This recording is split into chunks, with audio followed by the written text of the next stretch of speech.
Welcome to The New Next, a podcast that addresses current events and how they will impact the future. Co-hosted by the inquisitive public speaking champion, Mike McVeigh, and energy, economics, and technology expert, Matt Jensen. Join us as we explore all things energy, economic, tech, and political, and how they will affect our future.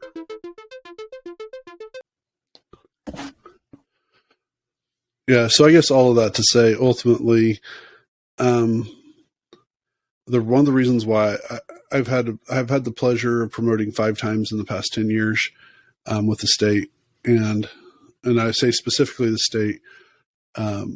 Several people that I started out with, they're in the exact same position. They've not done anything to try to better themselves, and I was always trying to work like in the idea of, hey, I want to have a better job, so I'm going to show off my talents. I'm going to use my skills. I'm going to take maybe not classes in college, but I'll take whatever online classes I can. I'll go improve myself through Toastmasters. I'll go and be involved in different organizations like church or improv or something like that to try to develop different skills, which you can put on your resume. Yeah. And I listen to podcasts, which that right there, people listening to this podcast, even this episode right here, are trying to better themselves in some way or another. So you'll be a genius because of it. Yes. But it astounds me that people say they want more, but they're not willing to do anything at all to show they want more. And then like, oh, well, I don't get paid enough. I was like, I've never gotten paid enough. I've never got paid my worth. And now granted, I've sacrificed part of that because I work for the state by choice, because there's some other things that I would like to do within the state. I can maybe I'd be a millionaire or something if I did other stuff, but money's not my driving force. And again, if your money is your driving force, then don't work for the state. But the people who I've generally state of Oklahoma. Well, the people I see that do get promoted within or without the outside, within the state or outside of the state, are people who bust their butt, who hustle, who are trying to improve themselves. They turn in a good product at work.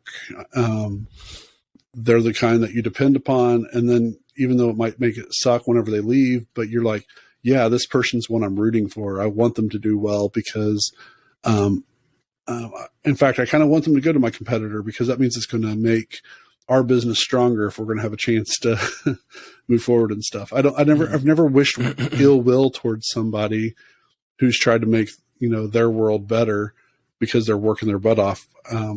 I do have issues though with people broadcasting like, I quit my job on TikTok, and then are upset because someone's like, but did you even do your job when you were there? So I guess I'm a hater. Thank you for listening to this episode of Mike Rants. Yeah. I don't, my energy doesn't get too lost with people not trying. It sucks if they work for you, but if you're kind of, if you're kind of making enough per hour, it makes things a little bit easier. So, right. Yeah, I guess it's just silly. It's not something to get it worked up over, but at the same time, it definitely gets me worked up. Yeah, clearly.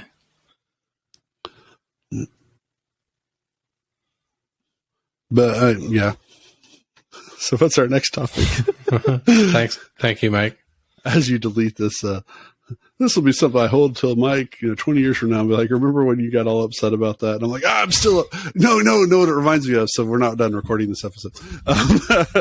So there's that meme from XKCD comics. And I posted on social media at least once a year, every year, that the wife is telling the husband, like, why aren't you in bed yet? I'm sorry, I had to stay up because somebody's wrong on the internet.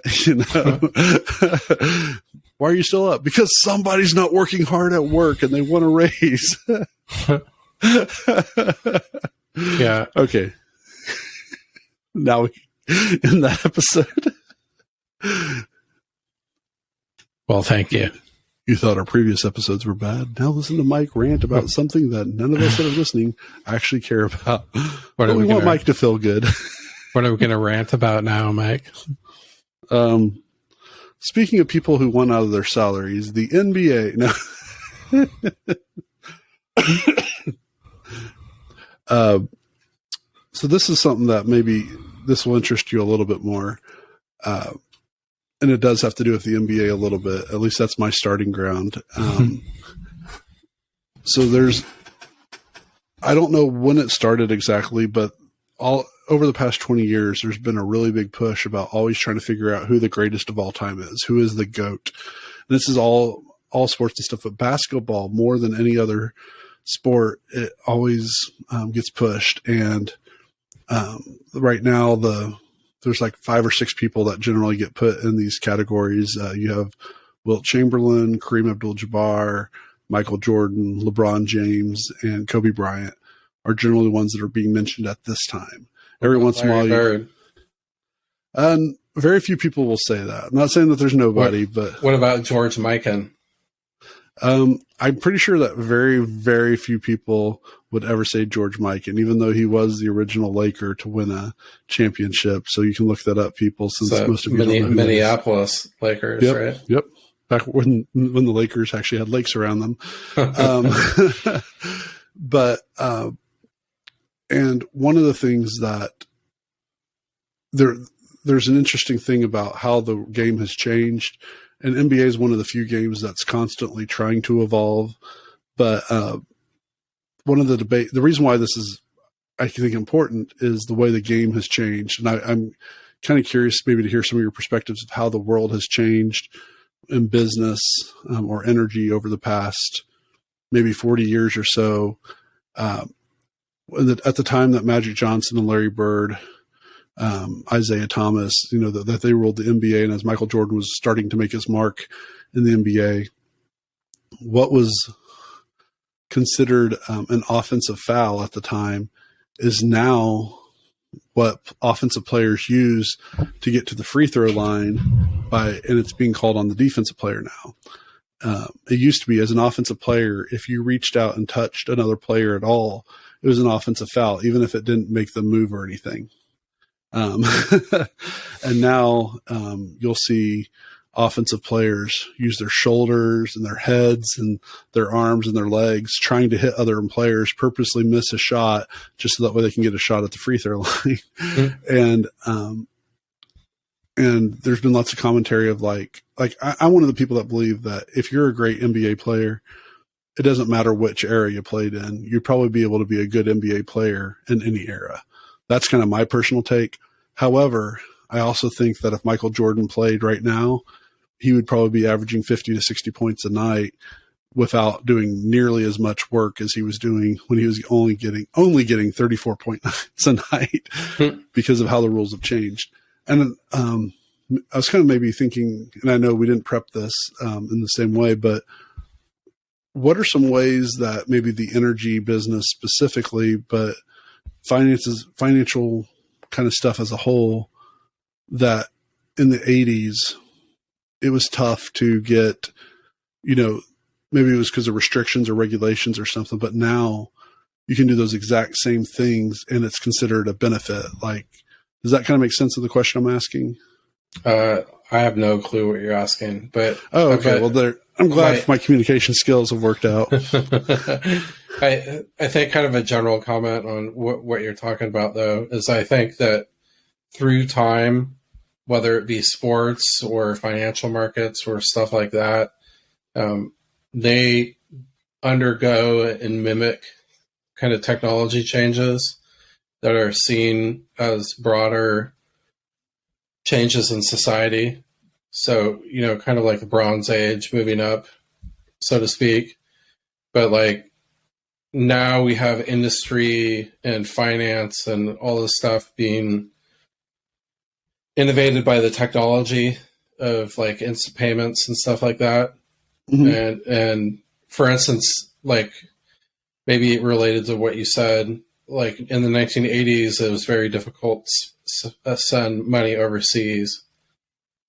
And there would be a lot of fees associated with that now. now you have like Bitcoin and basically decentralized finance stuff that does that digitally instantly. So it's kind of like you're talking about Michael Jordan. Imagine Michael Jordan with all the analytics and kind of like the health sort of stuff that they have now.